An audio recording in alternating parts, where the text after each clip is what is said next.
Hey, are you trying to join a Zoom meeting and keep running into error code 5003? Yeah, that can be really frustrating, especially when you're on a tight schedule. In this guide, I'll show you the fastest ways to fix Zoom error code 5003 in 2026. Let's get you back into your meeting.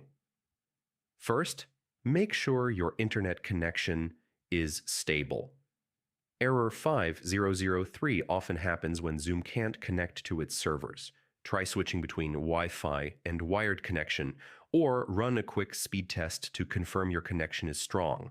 VPNs or proxies can block Zoom from connecting properly.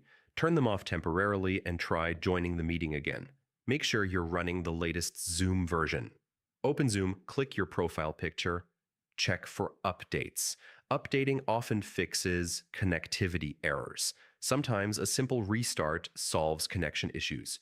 Close Zoom and restart your computer or mobile device before trying again. Your firewall or antivirus software may block Zoom. Ensure that Zoom is allowed through your firewall and antivirus. On Windows, go to Settings, Arrow Update, and Security Arrow. Windows, Security Arrow, Firewall, and Network Protection Arrow. Allow an app. Mac users should check security and privacy settings. Old or corrupted Zoom cache can also cause errors.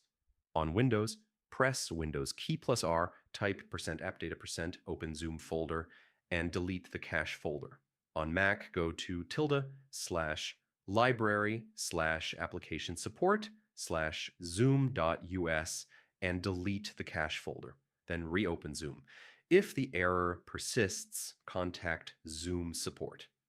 Provide details about your device, network, and the error. They can help troubleshoot and resolve the problem quickly.